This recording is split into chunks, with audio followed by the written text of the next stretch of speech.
Buen día, hermanos. Dios los bendiga. Junio 16. Aún debo ser rescatado de mí mismo, porque mientras el pecado permanezca en mí, seré atraído a desear, pensar, decir y hacer lo que Dios dice que es malo. Quizá es debido a que ocurren pequeños momentos en que podemos verlo sin mayor preocupación. ¿De qué estoy hablando? De nuestra lucha con el pecado. Sucede en pequeños momentos de nuestras vidas, así que tendemos a ver aquello que es un asunto bastante serio como si no tuviera mayor importancia. Déjame explicarte. Tú y yo no vivimos solos en los grandes momentos de la vida. En toda nuestra vida probablemente solo tomaremos un par de grandes decisiones capaces de cambiar nuestro rumbo. No muchas de nuestras biografías encontrarán su camino hacia los libros de historia. Años después de que muramos, cuando nuestros descendientes se reúnan, batallarán incluso para recordar los grandes momentos de nuestras vidas. Todos vivimos en pequeños y desapercibidos momentos de la vida. Debido a eso, es muy fácil dejar a un lado la importancia de nuestra lucha contra el pecado, la cual se revela constantemente en esos momentos.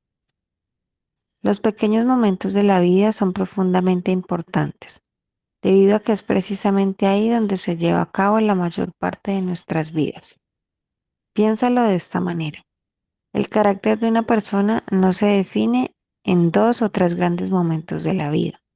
El carácter de una persona se forma en 10.000 pequeños momentos de la vida diaria.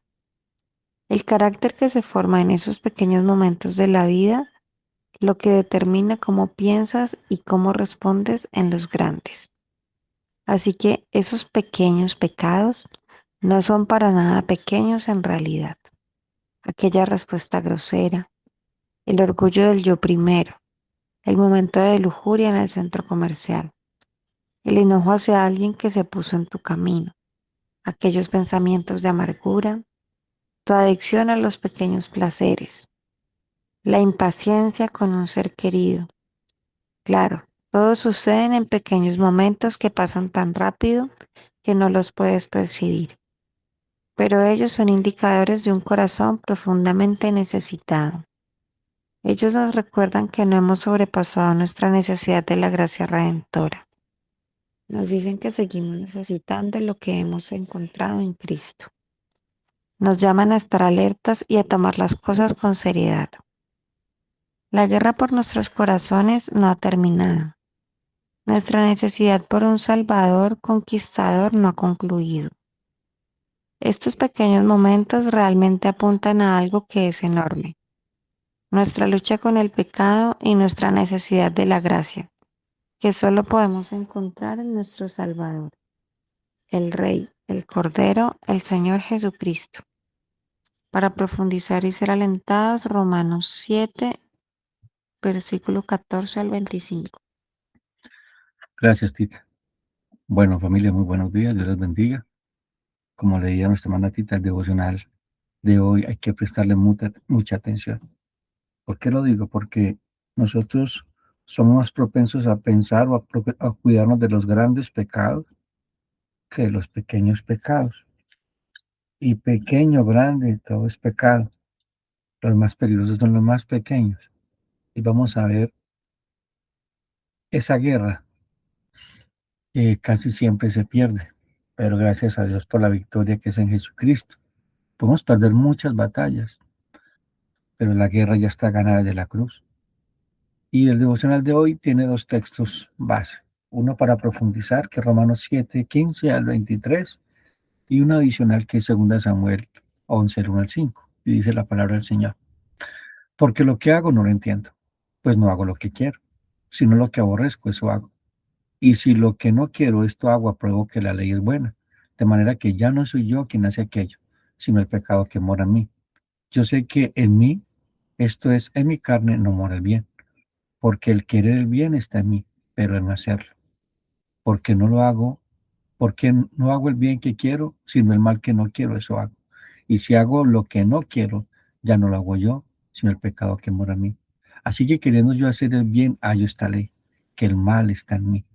porque según el hombre interior me deleito en la ley de Dios, pero veo otra ley en mis miembros, que se revela contra la ley de mi mente y que me lleva cautivo a la ley del pecado que está en mis miembros.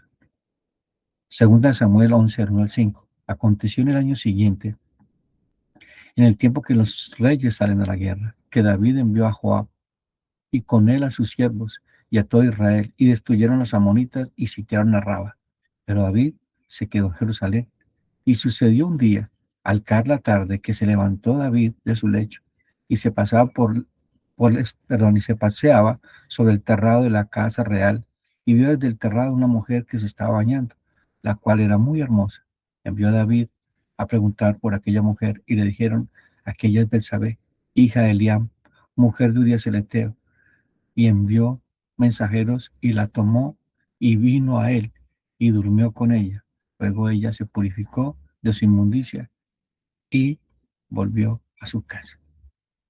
Mis queridos hermanos, sabemos que todos los días nos predicamos el Evangelio, también predicamos el Evangelio desde el púlpito y predicamos que Cristo salva, predicamos con gozo que Él perdona. Pero pocas veces, mis hermanos, pocas veces, yo creo que este tema lo tocamos de esta manera, predicamos lo que Pablo predica, que después de salvos la guerra no termina, sino que se intensifica. Cuando venimos a Cristo, mis hermanos, no es que los problemas se acaben, es que los problemas están en manos de Dios, pero poseemos otros problemas, los cuales son esa guerra que tenemos interna, que leíamos ahorita en Romanos capítulo 7, esa angustia interna que tenemos por agradarle a Dios, por obedecer, y muchas veces vemos que queremos, pero no podemos. Y es triste, mis hermanos, ver cómo muchas denominaciones han vendido un evangelio de prosperidad, felicidad y victoria inmediata, cuando la palabra del Señor, mis hermanos, ofrece un evangelio de guerra y victoria final.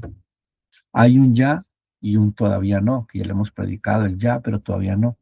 Ya somos justificados y todavía no somos glorificados desde la eternidad. En el tiempo de Dios sí, pero en nuestro tiempo no. Y en medio de esto, de este ya, pero todavía no, está la santificación, que es nuestra vida diaria. Es donde el pecado ya no reina, como dice Romanos 6, pero todavía habita. Romanos 7. Ese pecado todavía habita en ti y habita en mí. Esa vieja naturaleza, ese enemigo que llevamos dentro. Pablo describe esta experiencia como honestidad tremenda, mis hermanos, porque lo que hago no lo entiendo, pues no hago lo que quiero, sino lo que aborrezco, eso hago. Si eso está pasando en tu vida, dale gracias a Dios. ¿Por qué? Porque es una señal muy grande de que eres salvo, de que has nacido de nuevo. Ahorita la pregunta es cómo yo tengo victoria en esas pequeñas batallas. Como dice la escritura, que las pequeñas zorras echan a perder la cosecha. Y creo que esto es muy familiar. Y como les decía, no es algo malo. Y mientras estamos viviendo eso, que en tu corazón dice no quiero, pero lo haces igual, y luego te preguntas, ¿por qué hice eso? Esa pregunta, mis hermanos, no es de un incrédulo. El incrédulo no le importa. Esa pregunta es de un creyente que está en guerra. Pablo va más allá. Así que queriendo yo hacer el bien, hallo esta ley, que el mal está en mí, porque me deleito en la ley de Dios en cuanto al hombre interior. Eso nos pasa a todos nosotros. Pero veo otra ley en mis miembros, que pelea, que guerrea contra la ley de mi mente y me lleva cautivo. Es decir, que muchas veces pecamos. Y vamos a entender el porqué de todo esto. Vamos a ver tres cosas importantes hoy. La ley de Dios, lo que es bueno. La ley de la mente, mi yo regenerado que ama a Dios. La ley del pecado, una fuerza activa que está en mi carne que me arrastra. Y el resultado, Pablo dice esto, otra ley que lo hace cautivo. Usa una palabra militar, como la de un soldado capturado en batalla, es decir, como si fuera secuestrado, como si fuera llevado como prisionero de guerra. Como dice el devocional, no pierdes la guerra espiritual en los grandes momentos, la pierdes en los pequeños. Mi querido hermano, y David es la prueba definitiva. David nos enseña lo que es no tener en cuenta los pequeños detalles, esos pequeños pecados, esas miradas, esas intenciones, esas motivaciones. Pero antes de ir a David, Pablo nos da una única solución. Mira lo que dice Romanos 7, 24 al 25. Miserable de mí, ¿quién me librará de este cuerpo de muerte? Y luego dice, gracias a Dios por Jesucristo, Señor nuestro. Y ahí continúa Romanos 8, porque la Biblia, el Nuevo Testamento no fue escrito por capítulos, cada libro. Luego dice Romanos 8, pero ya no hay condenación para los que están en Cristo Jesús, para los que andan conforme a la carne, sino conforme al Espíritu. Andar en el Espíritu, vamos a luchar, vamos a tener esa guerra. Cuando tú no estás andando en el Espíritu, no tienes esa guerra. Estás andando en la carne y estás viviendo en la carne. ¿Por qué Pablo dice gracias a Dios? Porque el fin, dejé de pecar, no. Él no dice eso. Pablo dice gracias a Dios porque al fin dejé de pecar, no. Dice gracias a Dios porque hay un libertador, Jesucristo. Hermano, la victoria, mis hermanos, no es ausencia de guerra. Es la presencia de un Salvador en medio de esa guerra que es Jesucristo. Pues en tus propias fuerzas tú no puedes dejar un pecado. En tus propias fuerzas tú no puedes salvarte a ti mismo. En tus propias fuerzas no puedes santificarte a ti mismo. ¿Qué es lo que dice Juan 17? Cuando Jesús está orando por nosotros y por los discípulos. Santifícalos en tu verdad, porque tu palabra es verdad. Le está diciendo a Dios que nos santifique. Por eso es que Pablo dice en Filipenses que el que comenzó la buena obra en vosotros mismos la perfeccionará y la terminará hasta el día del Señor Jesucristo. Es Dios quien está haciendo la obra en ti y en mí. Y va a usar nuestros fracasos para que corramos a la cruz de Cristo, para que nos sintamos suficientes. Porque cuando nos sentimos fuertes, mire que el que esté libre, bueno, mire que el que esté firme, que no caiga. Por eso tenemos que estar bien en dependencia total de la gracia de nuestro buen Dios. Ahora veamos cómo se juega esa guerra en la vida real. Veamos a David. Ya lo leímos en 2 Samuel capítulo 11, el 1 al 5. Cómo David perdió la guerra antes de darse cuenta. El primer pecado pequeño, no estar donde debía. Aconteció en el año siguiente, en el tiempo que los reyes salen a la guerra, que David envió a Joab, pero David se quedó en Jerusalén. Era parte de la vida de un rey ir al campo de batalla, dice, como solían ir los guerreros a la guerra, y él no fue. David no cometió adulterio ese día no lo hizo. Solo cometió algo que parecía neutral, descansar. ¿Cierto? No tiene mal en sí, descansar. Pero ese descanso fue desobediencia.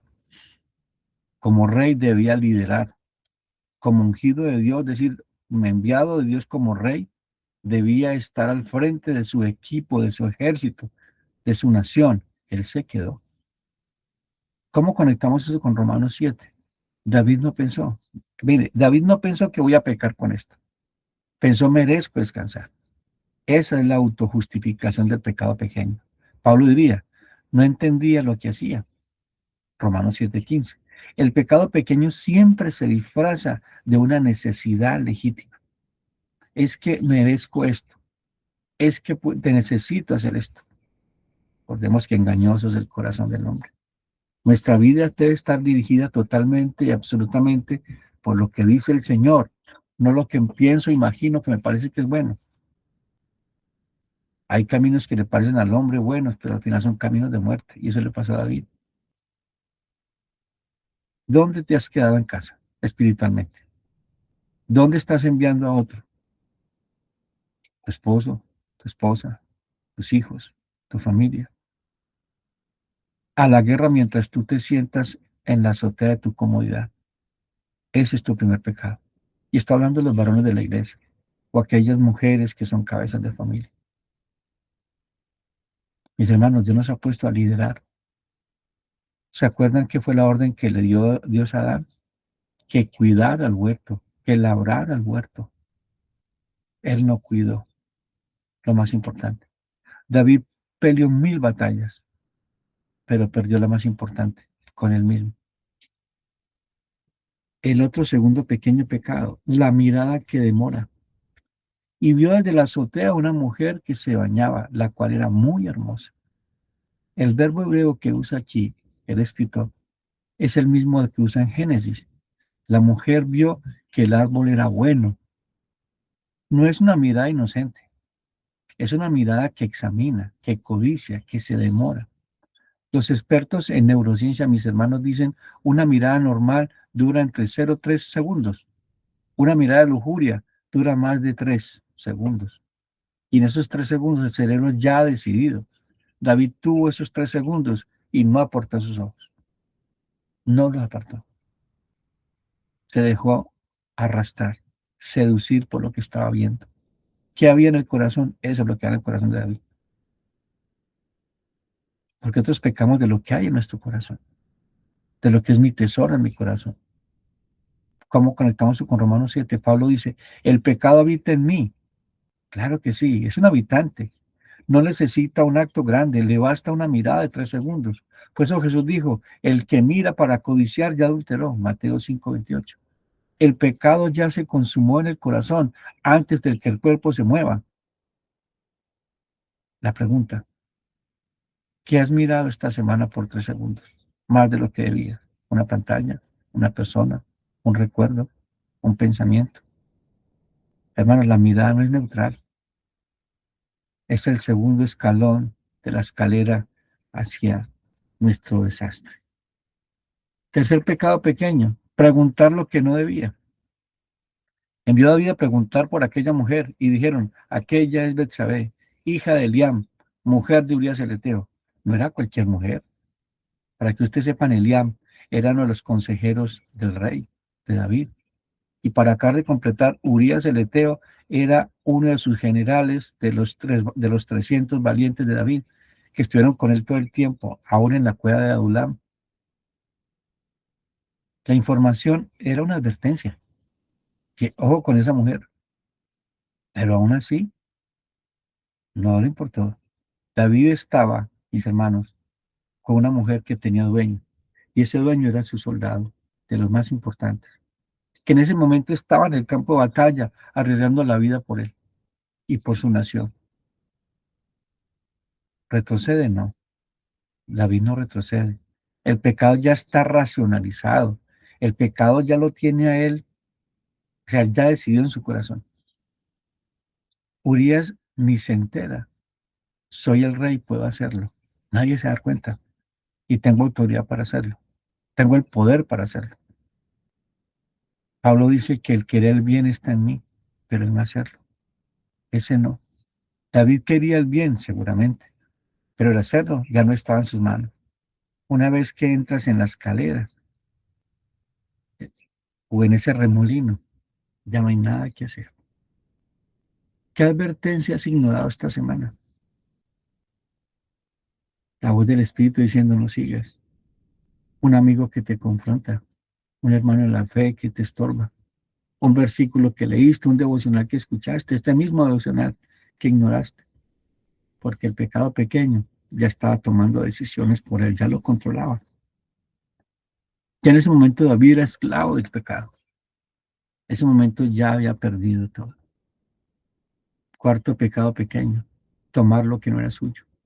Y envió David mensajeros y la tomó, y ella vino a él y durmió con ella. El adulterio, mis hermanos, no fue un salto, fue un deslizamiento, fue un caminar. Eso que pasó con David hace rato ya estaba pasando. La vida espiritual de David en ese momento no era la mejor. Pues empezando que era orgulloso, ya que dijo, ¿para qué voy a ir a pelear si ya gané todas las batallas? Que peleen por mí. La escalera de los pequeños pecados, descansó, miró, preguntó, envió, la toma, adulterio. En cada escalón David pudo detenerse, en cada escalón no lo hizo, no lo hizo. Pablo dice, otra ley me llevó cautivo. David ya no controlaba el proceso. El pecado pequeño se había convertido en un tirano. No planeó el adulterio, solo planeó descansar, pero descansar lo llevó a la cama de Betsabé.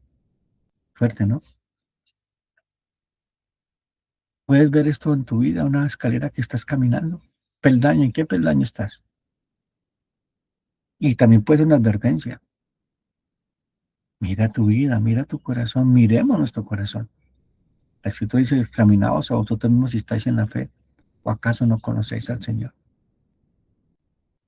Hermanos, quizás no estés pensando en el adulterio, en el asesinato. Empieza solo un momento, solo un clic, solo un pensamiento.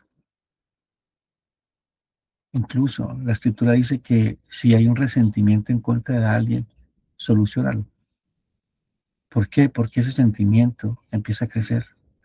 De malestar se convierte en resentimiento, resentimiento en odio, y ya cuando odias, ya has matado a esa persona a tu corazón.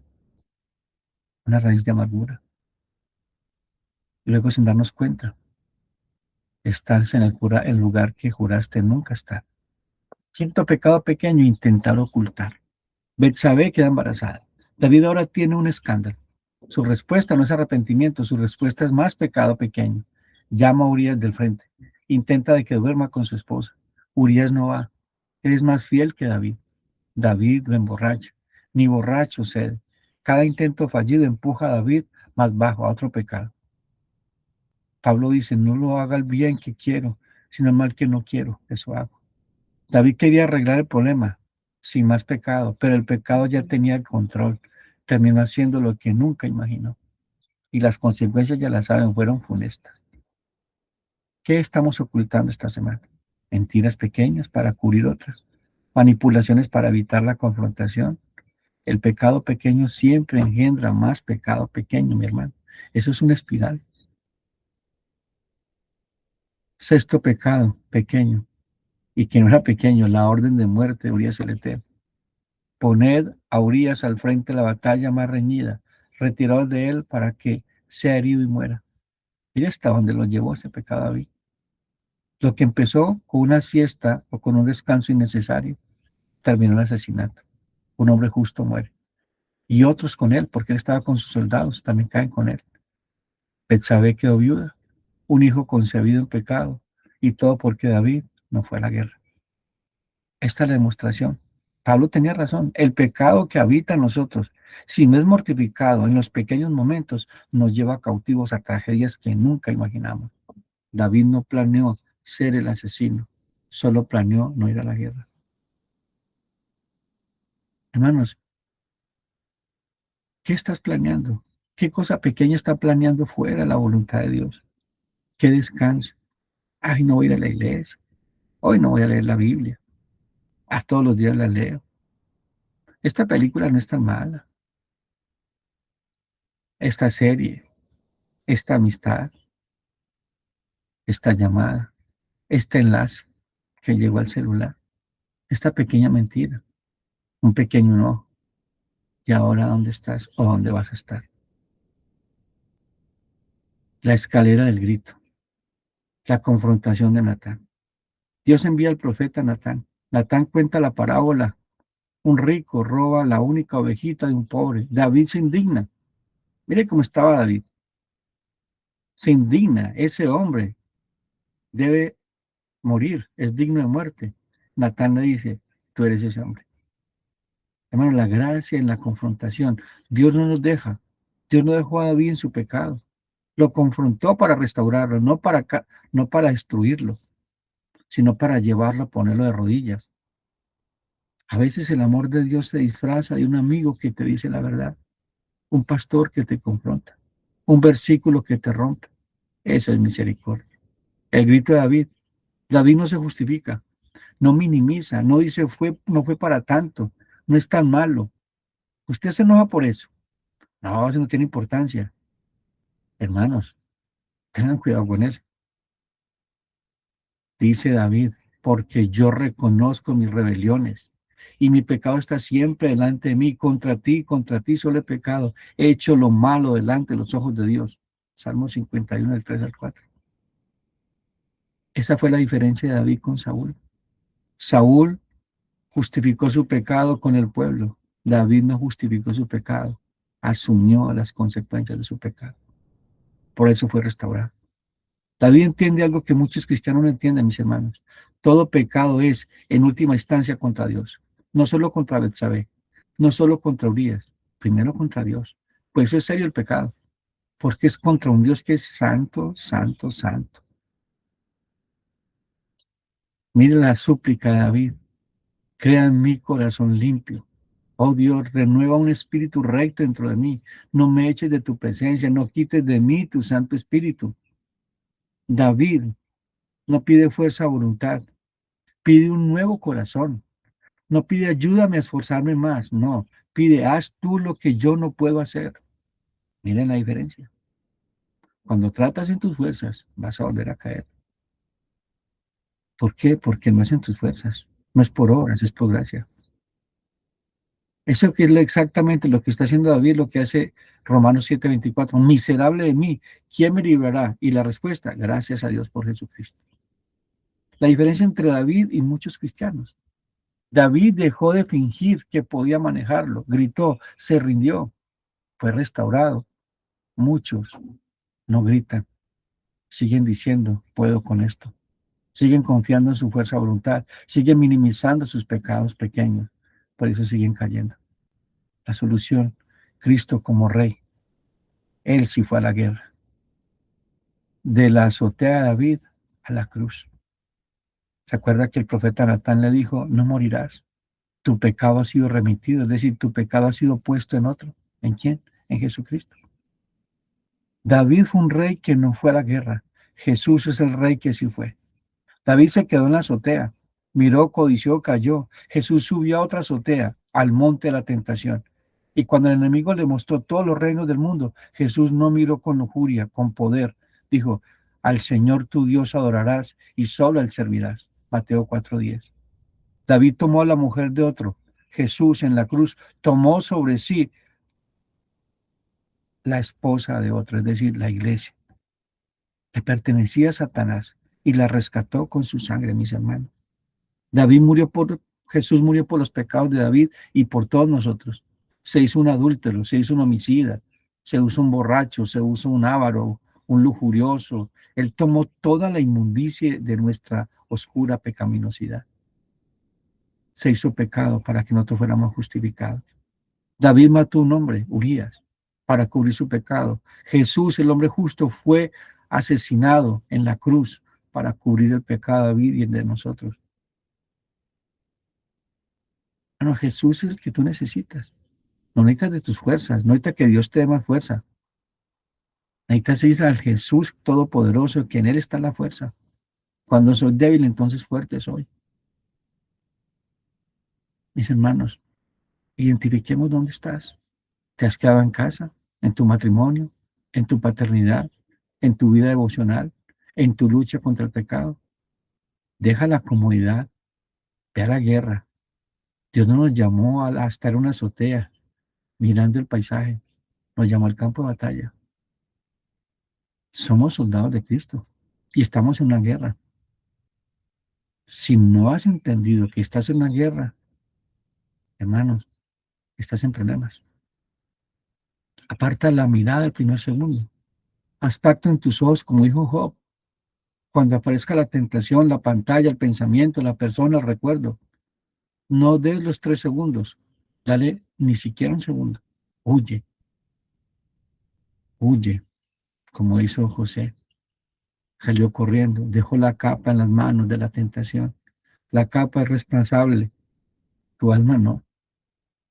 Grita ahora, no después. David gritó después de la tragedia. Tú puedes gritar ahora. No esperes a que tu pecado pequeño se convierta en adulterio, en asesinato espiritual. Grita hoy, miserable de mí. Señor, rescátame, ayúdame. Y Él vendrá a tu encuentro. Hermanos, para terminar, hay una buena noticia. Tal vez ya no estás en la primera escalón. Tal vez estás en medio de la tragedia. Tal vez tu pecado pequeño ya se convirtió en algo nunca que pensaste que harías. O vas a llegar allá. David fue restaurado, no sin consecuencias. La espada no se levantará de tu casa, pero fue perdonado. Y más aún, la línea de David y Betsabé nació el Mesías, Salomón, descendiente. Jesús era descendiente. Dios toma la historia más sucia, mis hermanos, la tragedia más grande, y la convierte en una gran historia. Quedan heridas, pero esas heridas son testimonio de la gracia del Señor para consolar a otros, para ayudar a otros que se han quedado en la azotea, que se han quedado cómodos. Esa es la gracia. No gracia para pecar, porque donde abundó el pecado se abundó la gracia. Es gracia para ser restaurado después de pecar. Es una gracia que nos lleva a arrepentirnos más, a depender más del Señor. ¿Cómo resume todo esto Pablo? ¿Quién me librará de este cuerpo de muerte? Gracias a Dios por Jesucristo, Señor nuestro. Hermanos, el libertador es nuestra salvación. No es una técnica, es una persona. Y esa persona está aquí, ahora en medio de nosotros, llamándonos a bajarnos de la azotea, a apartar la mirada y gritar, porque hay un rey que si fuera guerra. Mis queridos hermanos, hay un rey que nunca apartó su mirada hacia el mal. Hay un rey que murió por los reyes que fallaron. Y ese rey se llama Jesús. Hay un rey que murió por todos nosotros. Es el que te dice hoy, vuelve. No importa cuánto hayas caído, vuelve a mí.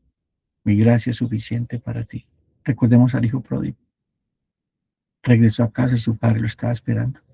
Si estás en el primer escalón, hoy es el día de arrepentirnos. Si vas en el segundo, hoy es el día. No esperes a llegar al último escalón. Vamos a orar y darle gracias a nuestro buen Dios. Padre eterno, Rey amado, en el nombre del Señor Jesucristo, te damos gracias. Gracias, Señor, por